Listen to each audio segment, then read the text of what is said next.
Welcome back to Folklore Nights, where stories old and mysterious find their way into the quiet hours of your evening. Wherever you are, I invite you to settle in, dim the lights, get comfortable, and let this tale unfold like a dream. Before we begin tonight's story, I want to ask you something. Backhand index pointing right if you were given a tiny magical helper, a doll, a charm, or even a whisper of magic. What would you ask it to do for you? Would you ask for protection? For guidance? Or perhaps for something more secret, only you would know? Share your answer in the comments below. It's always fascinating to see how we, even today, might use the same little blessings that appear in the old stories. Tonight's legend comes from the deep forests of Russia, where shadows twist among the trees, and strange powers wait in the dark. It is the tale of Vasilisa, a young girl who carried a doll no larger than her hand, a doll that could help her in times of despair. But help always comes with a price, and the path she walks will lead her straight into the clutches of Baba Yaga, the most feared witch in Slavic folklore.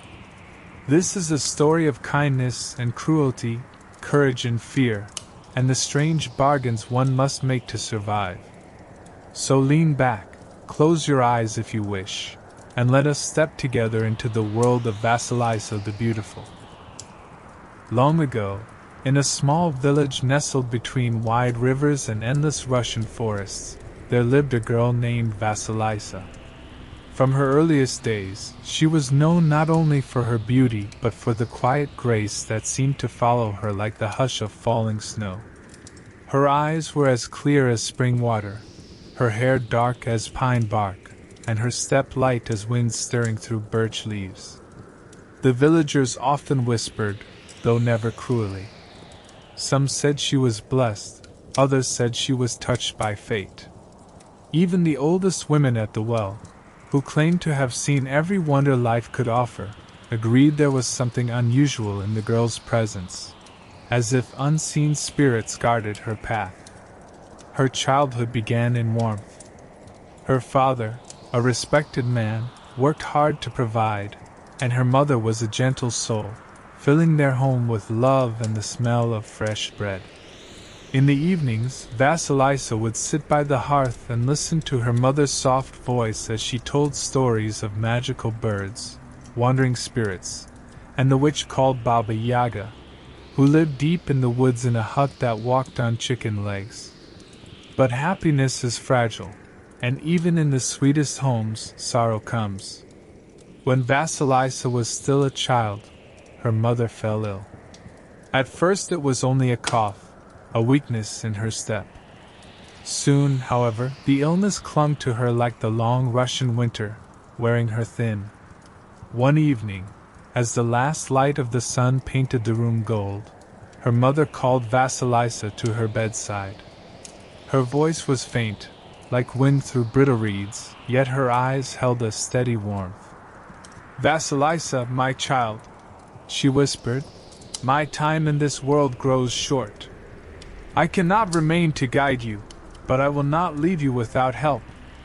From beneath her pillow, she drew out a small bundle of cloth. Inside was a wooden doll, no larger than Vasilisa's hand. Its features were simple but carefully carved, its eyes painted with a lifelike gleam, and its lips curved in a tiny smile. "This doll," her mother said, "is more than it appears.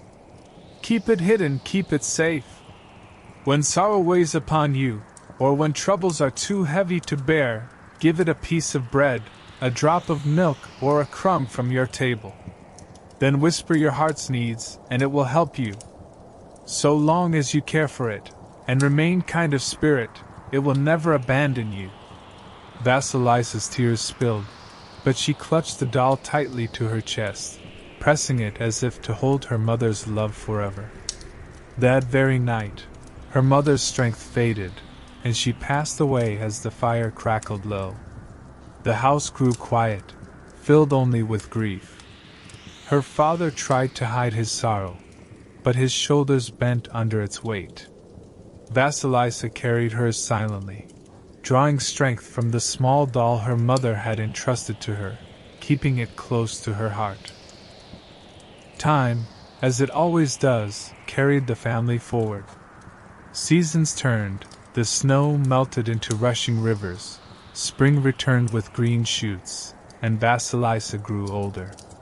Her beauty and gentleness only deepened with each passing year, like sunlight growing stronger after dawn.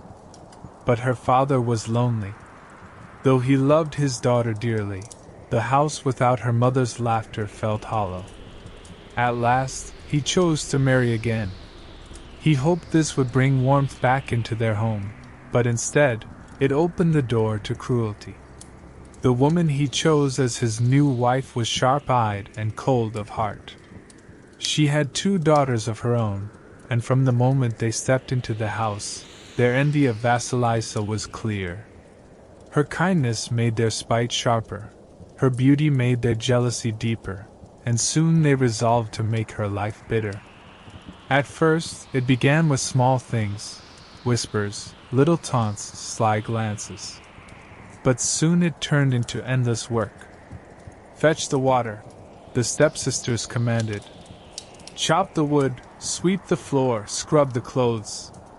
Each time Vasilisa finished one task, another was given, and then another still, until her hands ached and her spirit bent under the weight of their malice. Her father, blind to much of the cruelty, believed the stepmother's words when she insisted, "I am teaching the girl to be diligent." He wanted peace, and so he said nothing, leaving Vasilisa alone to endure it. Yet Vasilisa was not without hope. For each night, when the house grew quiet and shadows stretched across the floor, she would take out the little wooden doll her mother had given her. She would offer it a crumb of bread or a drop of milk, whispering her worries into the stillness. The doll, though silent, seemed to glimmer with life. And by morning, her tasks would be done. The water was carried, the wood was neatly stacked, the ashes swept from the hearth. No matter how impossible the chores, the doll never failed her. In this way, Vasilisa endured. She kept her secret hidden, telling no one of the little companion who worked quietly through the night. To her, the doll was more than a charm. It was her mother's love made visible, a reminder that she was not truly alone. But the stepmother and her daughters were not satisfied. They began to plot ways to rid themselves of her altogether. Envy is a poison that grows when fed, and theirs had grown wild. Soon they would drive her from the safety of the village and into the deepest parts of the forest, the place where even the bravest men hesitated to go, for there stood the hut of Baba Yaga, the fearsome witch. And it was there that Vasilisa's true trial would begin. The cruelty of Vasilisa's stepmother did not soften with time. It grew like creeping vines, wrapping tighter each season. What had begun as ordinary chores soon became endless torment. From dawn until the last faint glow of firelight, Vasilisa's days were filled with impossible demands. "Fetch more water," her stepsisters cried, thrusting empty buckets into her hands. "Chop the wood, all of it. Scrub the floors until they shine, then do them again." Her stepmother watched with narrow eyes, always eager to find fault. To her father, who was often away on journeys, she spoke with false sweetness. "I am teaching your daughter diligence," she insisted. And her father, weary and blind to the truth, only nodded. But through it all, Vasilisa endured.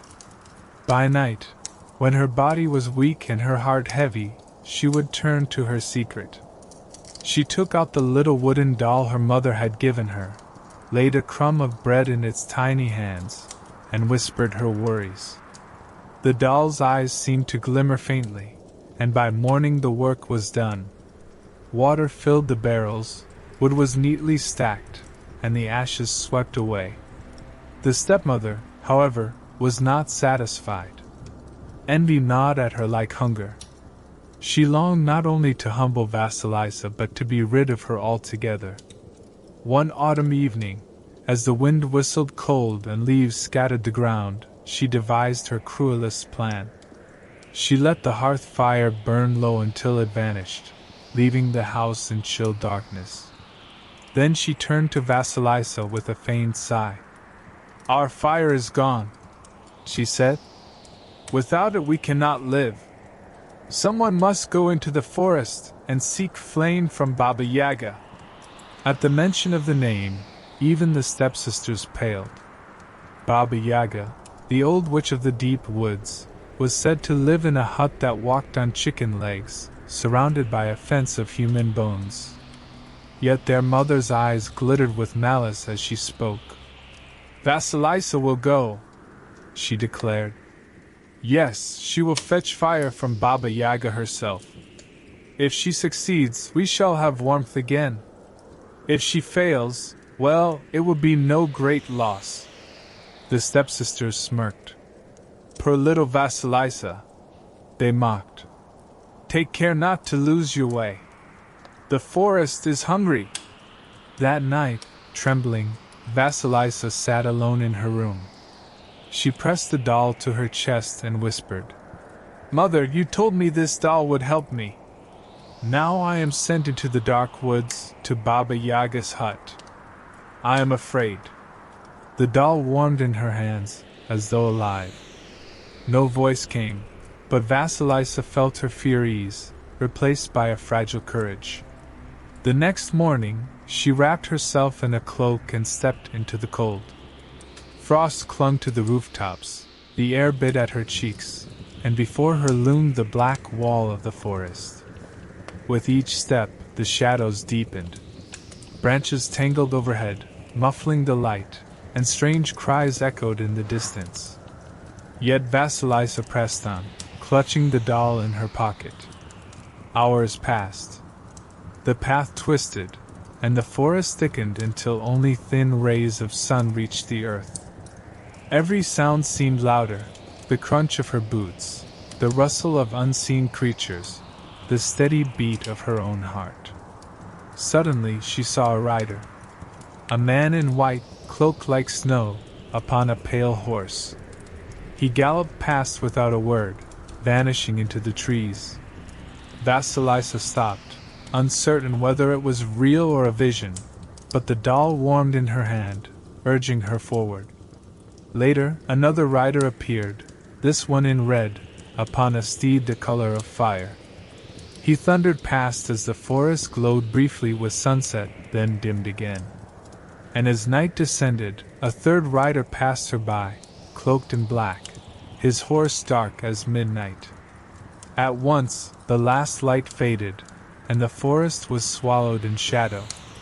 Still Vasilisa walked on. Then, faint ahead, she saw it, a glow not of hearth fire, but sharper, stranger. The glow of flame. It was the hut of Baba Yaga.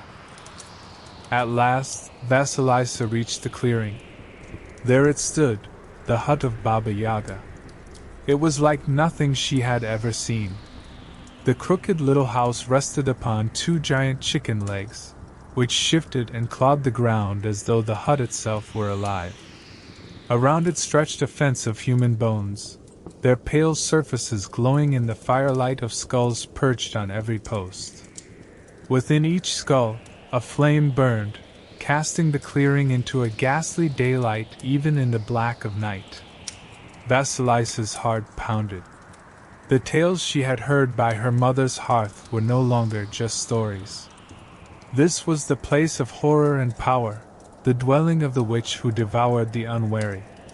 She pressed the doll close in her pocket, whispering silently for strength. The hut groaned, turning its windows toward her like eyes.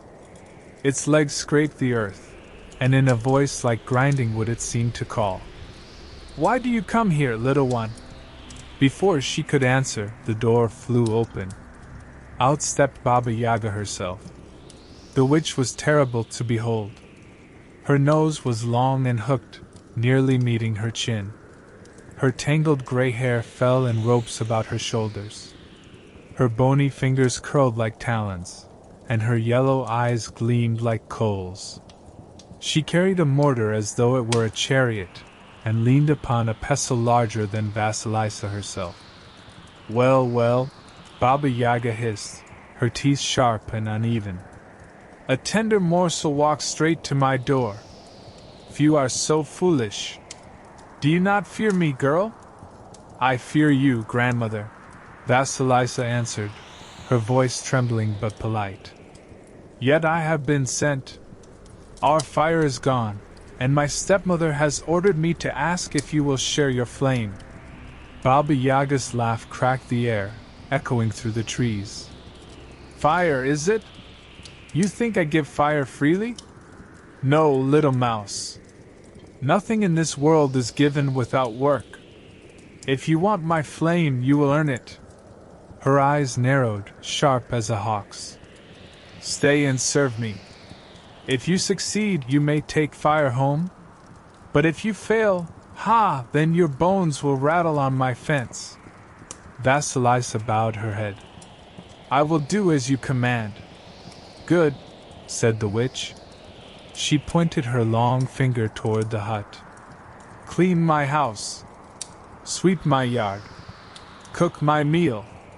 Sort my grain. All must be done before dawn. Fail, and you will be meat for my mortar. Vasilisa shivered. The tasks were endless, far more than any girl could complete in one night. Yet when the witch vanished inside, she took the little doll from her pocket, set a crumb of bread in its hands, and whispered, Help me, for I cannot do this alone. The doll's eyes glowed faintly, and Vasilisa felt a warmth spread through her chest. She began to work, sweeping, sorting, scrubbing, though her strength was small. And as she toiled, the impossible tasks completed themselves. Grain separated into neat piles, the yard shone, the house gleamed. By dawn, all was finished.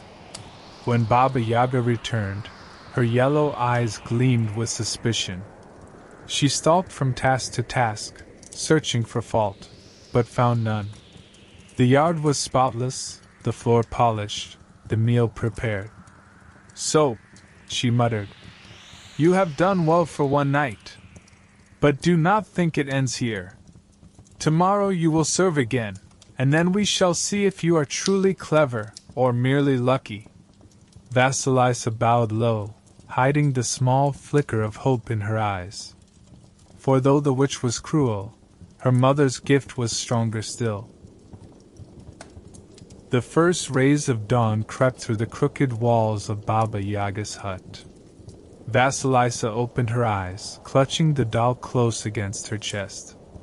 The skull lamps along the bone fence still glowed outside, their pale light casting long shadows through the cracks. Each grinning skull seemed to mock her, as though whispering, You will join us soon. Her heart beat quickly, but she pushed herself up. She had survived one night in the witch's care, yet her spirit warned her that this was only the beginning. The door slammed open with a crash that made her flinch. Baba Yaga stormed in, her bent figure moving with surprising swiftness. Her yellow eyes gleamed like coals, and her hooked nose twitched as though sniffing out secrets. She leaned heavily on her pestle, peering at Vasilisa with suspicion. Well, little mouse, the witch rasped, her lips curling into a crooked grin. You managed to do what I asked yesterday. Few could have finished those tasks, and fewer still would dare to face me again. But do not think that means you are clever. Perhaps you are only lucky. Tonight I shall see what you are truly made of. She beckoned sharply and led Vasilisa out into the clearing. The sight before her nearly stole her breath. Mountains of millet mixed with dirt lay heaped on the ground. Poppy seeds and dust were tangled together in impossible piles. Stones were scattered among heaps of grain, and the yard lay wild, littered with twigs, weeds, and ash. All of this must be finished before the sun rises again, Baba Yaga croaked. She jabbed her claw-like finger toward the heaps. "The seeds must be clean and sorted, every stone cast aside, the yard spotless enough to shame a nobleman's hall. If you succeed, you may see another day. But if you fail," her teeth gleamed in the torchlight, "your skull will join the fence." Vasilisa bowed low, though fear burned in her chest. "I will do my best, grandmother." With a hiss of laughter, Baba Yaga climbed into her mortar, steered with her pestle, and rose into the air. The forest echoed with the grinding scrape of her passage, and then she was gone. Vasilisa stood trembling in the clearing. The piles stretched larger than her imagination, enough to keep a dozen workers busy for a week. Her throat tightened, and tears stung her eyes. "How can I do this?" she whispered. "I am only one girl." Her hand closed over the doll in her pocket, warm against her palm. She drew it out, and placed a small crust of bread in its painted hands. "Little friend," she whispered, "help me again. Without you, I cannot survive this night." The doll's painted eyes glimmered faintly, and though it did not move, Vasilisa felt her fear loosen its grip. She wiped her tears and began to work. As her hands brushed the grains, something unseen stirred. The poppy seeds slid free of the dust, rolling neatly into piles. The millet separated from the dirt as if guided by invisible fingers. Stones clicked softly together and rolled aside. Even the yard, when she swept, seemed to yield more easily, the weeds vanishing as if tugged out by hidden hands. Hours passed, yet her spirit held firm. Whenever her strength faltered, the doll's warm presence steadied her.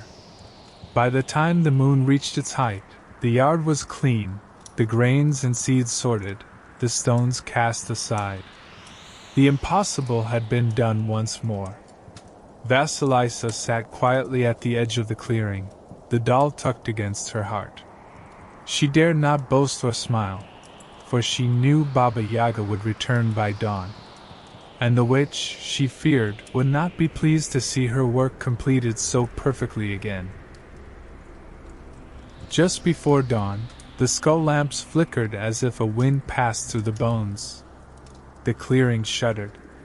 Baba Yaga dropped from the sky in her mortar, grinding the air with her pestle, her ragged cloak snapping like wings. She landed in a spray of sparks and stalked across the yard. Her yellow eyes swept over the neat piles, the clean stones, the swept ground. She prodded a heap of poppy seed with her toe, sniffed the sorted grain, and scraped one long nail across the tidy threshold. Not a speck clung to it. "So," she hissed, half grinning, half snaring, "again it is done! Are you lucky, little mouse, or is there a trick in those small hands?" Vasilisa bowed. "I did as you asked, grandmother." Said the witch. "We shall see." Baba Yaga jerked her head toward the hut. "Make my meal." Inside, the pots rattled on their own, and the iron stove breathed like a sleeping beast. Vasilisa moved quietly, fetching water, stirring porridge, slicing black bread thin as leaves. The witch watched, eyes bright as coals, as if waiting for the girl to stumble. When they had eaten, Baba Yaga leaned back, teeth flashing. "Tell me, child, when you came to my forest, what did you see on the road?" Vasilisa's heart quickened. She remembered the riders, bright as omens. "A horseman in white at morning, a horseman in red at sunset, and one in black when the night fell." The witch's smile curved. "You observed well. The white rider is daybreak, the red is the sun at noon, the black is night itself. They ride for me when I call. Ask no more. Too many questions are bad for tender bones." Vasilisa lowered her eyes. "Yes, grandmother." The witch sniffed the air sharply, nose pointing like a spear. I smell something sweet about you, something that pricks me like a thorn. What is it? Vasilisa chose her words with care. Perhaps it is only the bread I bake, grandmother. Baba Yaga's lip curled. She was not satisfied, but she let it pass. No matter. I have work enough to test any sweetness out of you. She swept to the doorway and pointed into the yard. A new chaos had appeared as if grown from the ground. A mountain of black poppy seed mixed with sand fine as dust, a tangle of cords knotted like briars, and a heap of damp linen heavy with winter water. Before the moon climbs high tonight, Baba Yaga rasped. The seed must be pure, the cords must be free of knots, and the linen dry and folded. If you fail, the fence will be glad of a new skull. Vasilisa's breath caught. The poppy and sand looked like a single color. The cords were snarled into 100 little traps. Still, she bowed. I will do my best, grandmother. The witch barked a laugh, leapt into her mortar, and hurtled away, trailing cinders. Vasilisa stood alone among the impossible tasks. Fear rose like cold water, but she pressed a hand to her pocket and felt the small, steady warmth of the doll. She knelt, set a crumb of bread in its painted hands, and whispered, "Help me, little friend. I do not know how to begin." The doll's eyes glimmered. Slowly, calmly, Vasilisa went to work. Grain by grain, the poppy seeds gathered themselves, dark and shining, while the pale sand slipped aside like sifted snow. The knots loosened with soft little sighs, as if tired of their own stubbornness. She hung the linen near the stove's faint breath and turned it now and then until it lay warm and dried beneath her fingers. When her strength flagged, she rested her cheek against the doll's smooth head and felt her courage return. By nightfall, the seed was clean, the cords lay in neat coils, and the linen was stacked like fresh-cut bread. Near midnight the hut shivered. The bone fence clicked its teeth. Baba Yaga strode in, eyes narrowed to slits. She scattered a pinch of sand across the poppy seed. None clung. She tugged a cord. No knot remained. She snapped a cloth. No dampness kissed her palm. She said again, but this time her voice was lower. You may not be merely lucky after all. The witch bent close, so near that Vasilisa could feel the heat of her breath. Tell me, girl, how do you keep doing what cannot be done? Vasilisa's hands folded at her waist. I work as best I can, she said softly, with my mother's blessing. Baba Yaga flinched, a spark of anger kindling in her eyes. Blessing? She hissed the word as if it stung her tongue. Do not bring blessings into my yard. They burn like coals. For a long moment, the witch stared, then straightened with a crack of her spine. Enough for tonight. You have done what I asked? She turned away, but her voice floated back, thin and sharp. Tomorrow, little mouse, I will decide whether you go home with fire, or whether the fence smiles brighter. Vasilisa bowed, not trusting her voice. In her pocket, the doll rested warm and still. She lay down on the rough bench, listening to the stove breathe and the skull lamps whisper in the dark, and she prayed in a silence that even Baba Yaga could not touch. The third night came, darker than the others. Clouds rolled thick across the moon, and the forest groaned with a restless wind. Vasilisa sat quietly inside the hut, her doll tucked in her pocket, waiting for the witch to set her new trial. Though she had succeeded twice, she knew Baba Yaga's patience was thin, and her suspicion grew sharper with every task completed. At dawn, the door slammed open. Baba Yaga entered, her yellow eyes narrow as a cat's, her hooked nose quivering. She sniffed once, twice, then leaned close, her breath foul as smoke. You live another day, little mouse, she rasped. But you carry a scent I do not like. Something sweet clings to you, something I despise. Perhaps it is a blessing. If so, beware. Blessings and I do not walk the same road. Vasilisa bowed her head. I only do the work you set before me, grandmother. The witch studied her for a long moment, then barked a laugh. Very well. Today you will serve me as before, but there will be no tricks. No doll, no hidden hand, no blessing will save you. She pointed her claw toward the yard, where new tasks waited. The piles of seed and sand had returned, larger than before. Cords lay twisted in knots, snarled so tightly it seemed no fingers could undo them. A heap of damp laundry sagged heavy near the stove. Before the moon reaches its height, all of this must be in order, Baba Yaga hissed. Fail, and your skull will grin on my fence. Vasilisa nodded, though her heart quailed. She waited until the witch left, her mortar groaning as it rose into the air, before she sank to her knees. Pulling the doll from her pocket, she set down a crumb of bread. Help me again, little one. I cannot do this alone. The doll's eyes glimmered. Slowly, the impossible work began to ease. Grain rolled free of sand, cords loosened, cloth grew warm and dry. Vasilisa worked alongside it, her hands steady, her spirit strong. By the time the moon climbed high, the tasks were finished once more. When Baba Yaga returned, her eyes blazed. She circled the yard like a wolf, testing every heap, every knot, every folded cloth. She found no fault. So, again you succeed. Perhaps you are more than a mouse after all. She leaned close, her lips curling. Tell me, girl, how is it you keep doing what no one else can? Vasilisa lowered her eyes. I work as best I can, grandmother. That is all.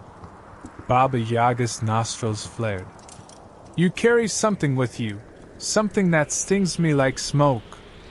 Is it your mother's blessing? At that word, Vasilisa's heart nearly stopped. She dared not lie, but she dared not speak the truth.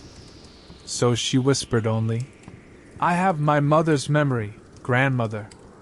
The witch hissed and turned sharply, her robes snapping like wings. No matter. I am finished with you. You may take what you came for. She led Vasilisa to the fence. From one of the burning skulls, she lifted a flame. Its hollow eyes glowed with fire that did not fade. Baba Yaga thrust it into Vasilisa's hands. Take it home. May it light your hearth, and may it burn away everything you love. The burning skull felt heavy in Vasilisa's hands. Its hollow eyes glowed with a steady flame that gave no smoke, no warmth, only a strange light that seemed to pierce the very air. As she stepped into the forest, the skull whispered and crackled like dry wood in a fire. Shadows leapt back before its glow. The path wound long, but this time Vasilisa did not lose her way. The white horsemen thundered past, then the red, then the black. Each vanished into the trees as before, and soon the lights of her village flickered in the distance. At last, she reached her home. The house stood cold and dark. Her stepmother and stepsisters sat huddled together, shivering in the chill. When they saw her, they leapt to their feet. You have returned, they cried. Their eyes darted to the skull in her hands. And you carry fire! At last, we shall be warm again. They rushed to her, their voices sharp with false joy. Bring it in, Vasilisa, bring it in quickly. Vasilisa stepped inside, setting the skull upon the hearth. Its flame burned brighter, filling the room with its fierce glow. At first, the stepmother and her daughters clapped their hands in delight. But then, the light turned harsh, glaring. The skull's eyes followed them as they moved, and the fire seemed to flare in hunger. The stepsisters shrieked as the flames licked toward them. The stepmother tried to flee, but the skull's fire leapt higher, chasing her shadow. In moments, the three of them were consumed, their cries swallowed by the crackling blaze. When the fire dimmed at last, nothing remained but ashes, drifting silent across the floor. Vasilisa trembled, but she felt no sorrow. For years they had made her life bitter, and now their cruelty was ended. Still, she crossed herself and whispered, "May God forgive them." The skull sat quiet now, its fire burning low. It had done its work. With steady hands, Vasilisa carried it outside and buried it deep in the earth, where its glow could trouble her no more. For the first time in many years, her home was silent and still. She lit the hearth with ordinary flame, and for once the warmth felt true. But though the stepmother's cruelty was ended, Vasilisa's story did not end there. Her beauty and gentleness shone brighter with each passing day, and soon the villagers began to whisper again. Some spoke of how she had returned from Baba Yaga's hut alive, carrying a fire that devoured the wicked. Others said she was blessed beyond measure, protected by unseen powers. Vasilisa herself said nothing. She kept her doll close, feeding it crumbs, thanking it in silence. She knew that what had saved her was not only magic, but her mother's love that lingered in its wooden heart. Her trials with Baba Yaga had changed her. No longer was she only a frightened girl. She was strong, enduring, and filled with a quiet wisdom. And though her life would yet take her far from her village, she would never forget the skull's fire, nor the witch's eyes, nor the lessons she had carried out of the forest. The fire that had swallowed her stepmother and stepsisters left Vasilisa standing in a house of silence. Where once there had been shouting and scorn, now there was only the smell of smoke and the hush of empty rooms. She swept the ashes away, but the memories clung tighter than dust.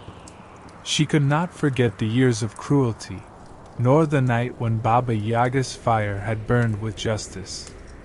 For a time, she tried to live in the house alone.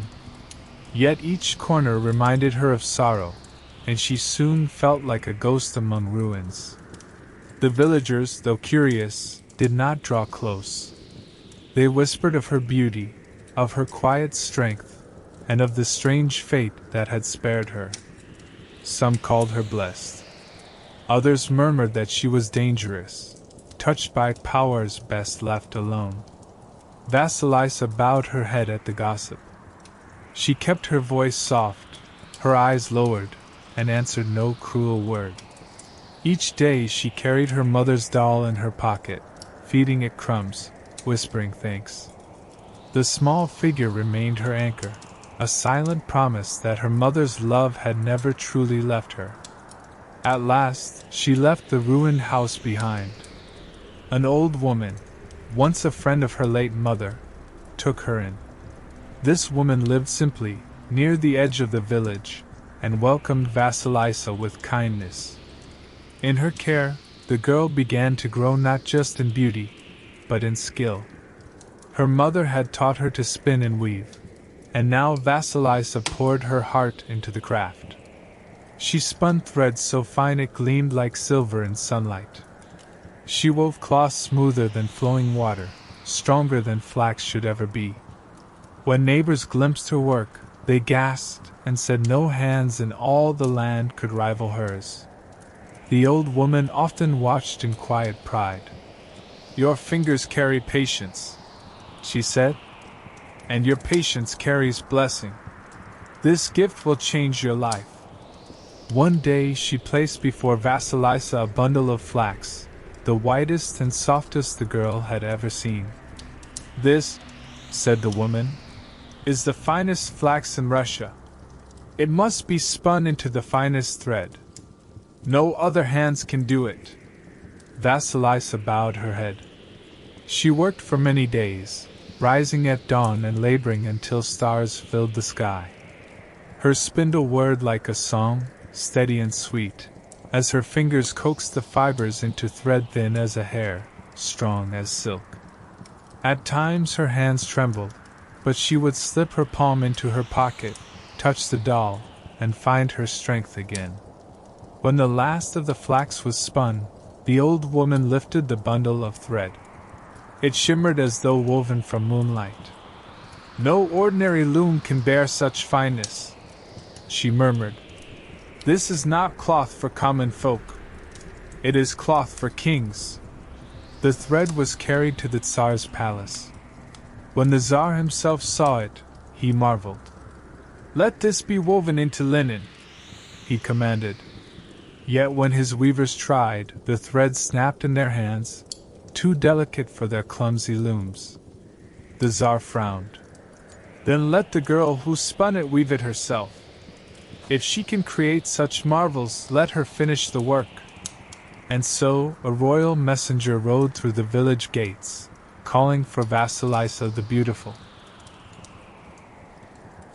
When the Tsar's messenger arrived, the villagers gathered in wonder. Few had ever seen a royal rider pass through their humble streets. The man's cloak bore the crest of the double-headed eagle, and his voice rang clear as a bell. "Vasilisa the Beautiful is summoned to the Tsar's palace. She alone is commanded to weave the thread finer than silk." The people turned to her, whispering. Some bowed their heads in respect, others narrowed their eyes with envy. But Vasilisa only smoothed her apron and answered softly, "If it is the Tsar's will, then I will go." The old woman kissed her forehead. "Go bravely, child. Take your doll with you. It has never failed you yet." So Vasilisa set out for the palace, the doll tucked close to her heart.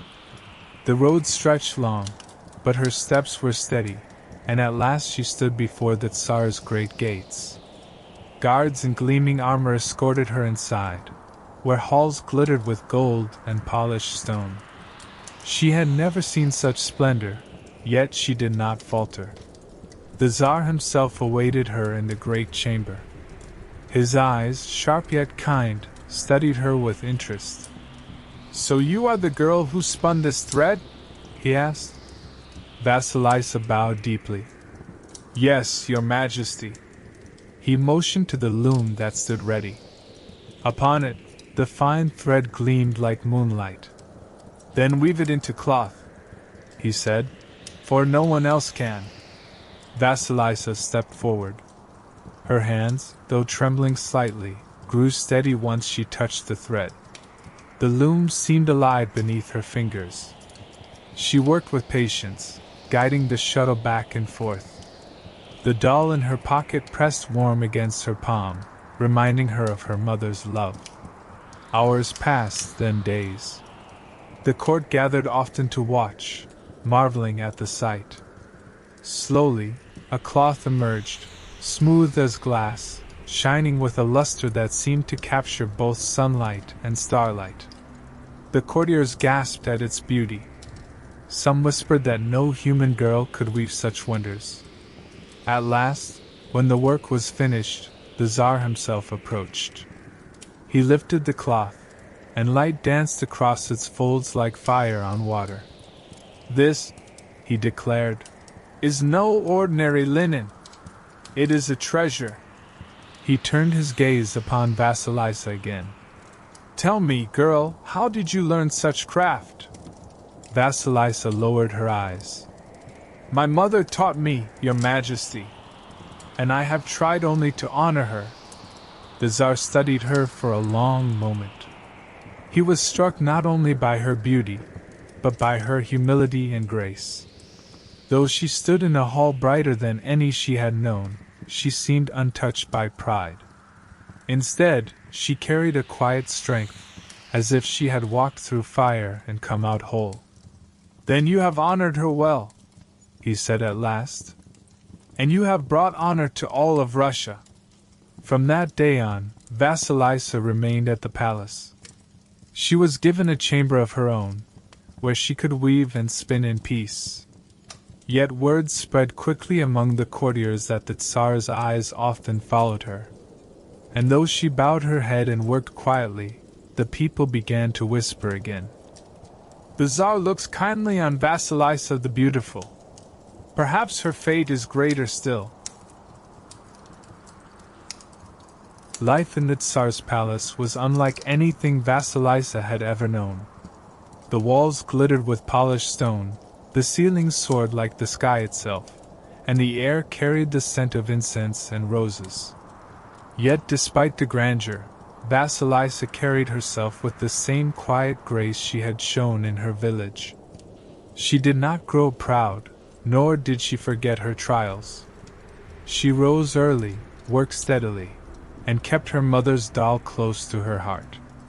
The courtiers, however, could not stop whispering. "She is more beautiful than the dawn," one said. "And gentler than spring rain," murmured another. Jealous voices muttered too. "She is a peasant girl. How can she remain here among nobles?" But even the sharpest tongues fell silent when the Tsar himself entered the hall, for it was clear that his eyes lingered on her. The Tsar was not a man easily swayed by beauty alone.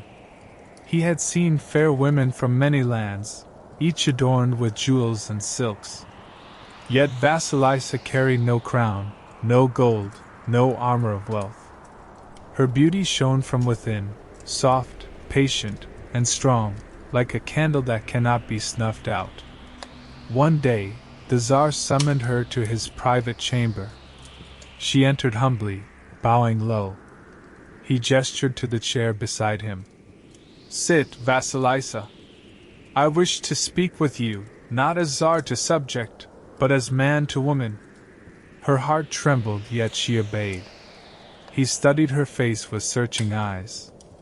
"You have spun thread finer than silk, woven cloth brighter than the moon. But I sense that these are not your greatest gifts. Tell me, how did you come to weave such wonders? What trials have shaped your hands and your heart?" Vasilisa hesitated. She had never spoken of her journey to Baba Yaga's hut, nor of the skull whose fire had consumed her tormentors. To share such secrets was dangerous. Yet she felt the Tsar's gaze steady upon her, not demanding, but patient. And so, with quiet voice, she told him her story. She spoke of her cruel stepmother and her jealous sisters, of the endless labor that had worn her hands raw. She spoke of her mother's final gift, the doll that had guided her through sorrow. Then, haltingly, she described her journey into the forest, the fence of skulls, the terrible witch in her flying mortar, the impossible tasks that had been set before her. She told how the doll had aided her, and how at last she returned carrying the fire that had burned away her tormentor's cruelty. Through it all, the Tsar listened without interruption. His eyes did not waver, nor did he laugh at her tale. When she finished, the chamber was silent but for the faint rustle of the curtains. "At last," he said softly, "you have walked through darkness and returned with light. Many would have fallen. Many would have grown bitter. Yet you carry no hatred in your heart. Instead, you weave beauty from sorrow." Vasilisa bowed her head, tears in her eyes. "I have only tried to live as my mother taught me. To endure, to be kind, to work with steady hands." The Tsar reached for her hand, lifting it gently. "Then you are more than beautiful, Vasilisa. You are wise. And wisdom is rarer than jewels." From that day forward, he called for her often. He sought her counsel in small matters, listened to her voice when decisions weighed heavily, and grew fond of her quiet strength.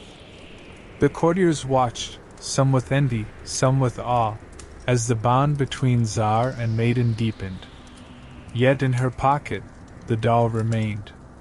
And though it never spoke aloud, Vasilisa felt it warm against her palm, as if her mother herself approved of the path her daughter's life was taking. Seasons turned as Vasilisa remained in the palace. Winter wrapped the land in snow, spring thawed the rivers, and still the Tsar found reasons to call her near. Each day she wove or spun, her hands never idle, yet her presence filled the court with something brighter than gold. The courtiers began to accept what they could not deny. This quiet girl had captured the Tsar's heart. But it was not her beauty alone that drew him. He had listened to her story, and he had seen the strength that lived beneath her gentleness. She had faced Baba Yaga herself, and yet she bore no pride in surviving such horrors. Instead, she moved through the world with calm patience, as if even the greatest trials could be softened by kindness. At last, the Tsar summoned her once more, this time to the grand hall where the court was gathered. The banners of Russia hung heavy in the air, and nobles in jewels and silks crowded the chamber, expecting some announcement of weight. Vasilisa entered with her eyes lowered, the doll warm in her pocket, her heart beating like a drum. The Tsar stood before his throne, his voice ringing clear. "People of my court, you have seen the wonders this maiden has wrought. You have seen her cloth, finer than any treasure. But greater still is her spirit, for she carries within her the courage to face darkness, and the wisdom to turn sorrow into light. Such a heart is rare. Such a soul is priceless." He turned toward Vasilisa, his gaze steady and sure. "Vasilisa the beautiful, will you stand beside me as my Tsaritsa, not for your beauty nor your skill, but for the strength and grace that live within you?" Gasps rose through the hall. Some noble women paled, clutching jeweled necklaces. Others whispered that the Tsar was bewitched. But Vasilisa, trembling, lifted her eyes at last. She saw no arrogance in his face, only sincerity, and a warmth that steadied her soul. She bowed deeply. "If it is your will, Your Majesty, then I will serve beside you.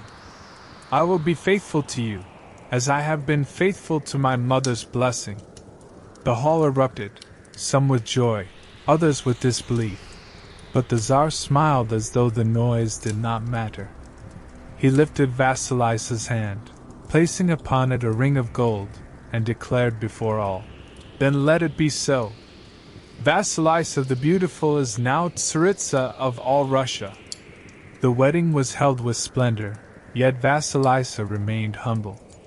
She walked through the palace as she always had, graceful, quiet, with her doll ever near. The courtiers soon saw that she was not only fair, but wise, bringing peace to disputes and gentleness to the Tsar's fiery temper. Under her guidance, the court seemed warmer, kinder, as though the blessings she carried had spread through the halls themselves. In time, the doll grew still. Its warmth faded, as though its duty was complete. Vasilisa placed it gently in a carved box and kept it in her chamber, honoring it always as the gift that had guided her from sorrow to joy. And so Vasilisa's tale came to its close. From cruelty she had risen, through fire she had endured, and at last she found peace not by chance, but by courage, patience, and the blessing of love. And so ends the tale of Vasilisa the Beautiful, the girl who carried her mother's blessing into the heart of darkness, who faced the terrible Baba Yaga, and who emerged not only with fire, but with wisdom and a strength that would guide her to a new life. These stories remind us that even in the cruelest trials, patience and kindness can be greater weapons than any sword. Vasilisa was not saved by strength or power, but by courage, humility, and the quiet love passed down to her through a small wooden doll. Now, before you drift away, let me ask you something. Sparkles, what lesson do you take from Vasilisa's journey? Do you hear in it a reminder of patience, of resilience, or of the strength found in love that never dies? I'd love to know your thoughts in the comments, and maybe share which moment in this story stayed with you the most. If you've been listening late at night, perhaps while resting your eyes or preparing for sleep, let me know. Are you still awake? Or has the story carried you into dreams already? If you'd like more nights filled with folklore, myths, and legends from around the world, you can help this channel grow simply by tapping subscribe. And if this story touched you, a like and a comment go further than you think.